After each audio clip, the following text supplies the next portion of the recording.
Rockets. Today is Friday, November 4th. I am Zach Tanzel. And I am Hannah Dodge. Today's weather.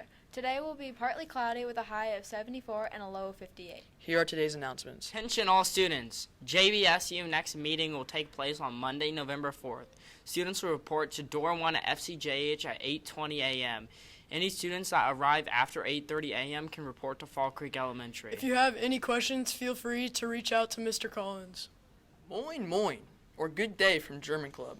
If you're interested in German culture, history, or language, then come to the November 9th German Club meeting after school next Wednesday from 4 to 5 p.m. in room 120. At this meeting, we'll be making Sputzle, a type of German noodle, and listening to German pop music. So plan to meet after school next Wednesday, November 9th in room 120.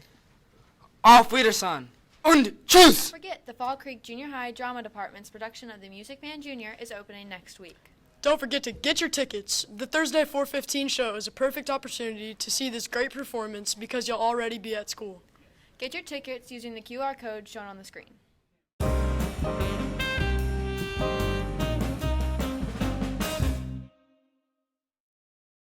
If you'd like to raise money towards the cost of your trip to Washington, D.C., now is the time. See Mrs. Davis in room 149 for details about how to raise money between November 1st and November 17th by selling Prime Car Wash coupons. Thanks for tuning in, Falcons. Remember to be safe, optimistic, accountable, and respectful. Have a great weekend. For years, people have been debating if food should be allowed in classrooms. We decided to look into it. One thing we were wondering while we were researching is, does eating food in classrooms affect students' grades? Here's what we found out. According to the Lafayette Times, some students may get hungry in class, making it nearly impossible to focus in class. We also found that eating in class allows students a break to then, after they eat, refocus on the lesson at hand.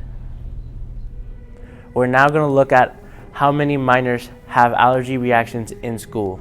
Archives of Pediatrics and Adolescent Medicine told us that 18% of children have had at least one school reaction. Also, we learned that 40% of those children had 2 or more organ systems involved in those reactions. We also wanted to know what the most common allergies in children are. Here's what we found out. According to Archives of Pediatric and Adolescent Medicines, the most common food allergies are eggs, nuts, and milk. Only one of these foods can be eaten in classrooms, and that is peanuts. Hi, my name is Ethan McGrath from the 8th grade, and I'm here with Mr. Loomis. Do you allow food in your classroom? I do not, and the main reason this year more than any other is I have a couple students with like deadly peanut allergies. So like if they're exposed to it at all, it could be a life-threatening situation. So I don't want to look at the back of everybody's package to see if it has peanuts in it, so no. What are your thoughts on food in classrooms? Well, I understand why people would want it. I think in a best case scenario, you'd be able to have a little snack while you learn. The amount of gum that I clean off the gym floor on a daily basis does not inspire confidence in me that people would clean up after themselves. So I'd say I'm not in favor of it, but I do understand why people would want it. Do you think there are certain foods that should be allowed in class? I think you should be able to have drinks in class. Maybe that wouldn't stain the carpet. Otherwise, I don't know. Gum's probably fine. Yeah, I don't know, that's probably about it. Thank you for your time. Yeah, thank you. Adding on to that, we want to know how many classes let food in classrooms. We found that the LunchTray.com told us that 65 to 70% of American classrooms allow candy for teaching and rewards. Also, they allow food to give students a break and for rewards. We are now going to answer the question, how long does it take for allergic reactions to set in after food has been exposed to them? The Mayo Clinic informs us that symptoms are rarely delayed several hours. Most symptoms occur within 2 minutes to 1 hour. Hi, my name is Ethan Brown, and I'm here with Cam Lance from the 8th grade. What are your thoughts on food in classroom? I think people should be allowed to eat in classrooms just because us 8th graders get hungry during the day and we should be able to eat.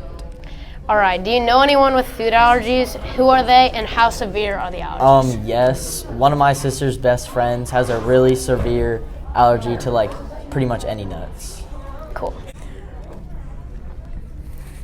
Should some foods be allowed in class that people aren't allergic to? Why do you think?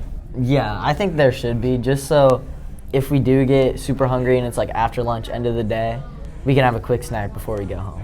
All right, thank you. You're welcome. Hi, my name is Colton Lamb, and I'm here with. Josh Allgood from the 8th grade.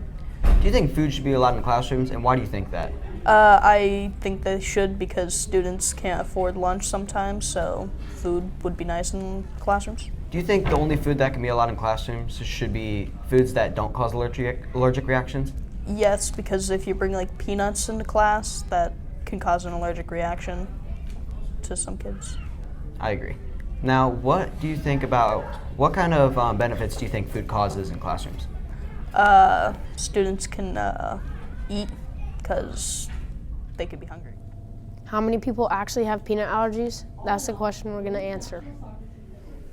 According to the Frontier in the Public Health, peanut legume allergies affect only 1.8% of the United States population. I thought we were never going to get Peanut allergies affect a small portion of people, but the people they affect them greatly. Nearly half of the people with peanut legume allergies have had one anaphylaxis reaction in their life. Anaphylaxis reaction is a very serious reaction that could be fatal. The information pulled from all our sources shows us that 8% of children have food allergies. Out of those 8%, 40% of those children have had at least one anaphylaxis reaction in their life. From this information, we concluded that people in classrooms need to start being more careful with the food they eat because some people can have fatal reactions to some ordinary foods that other people think are innocent.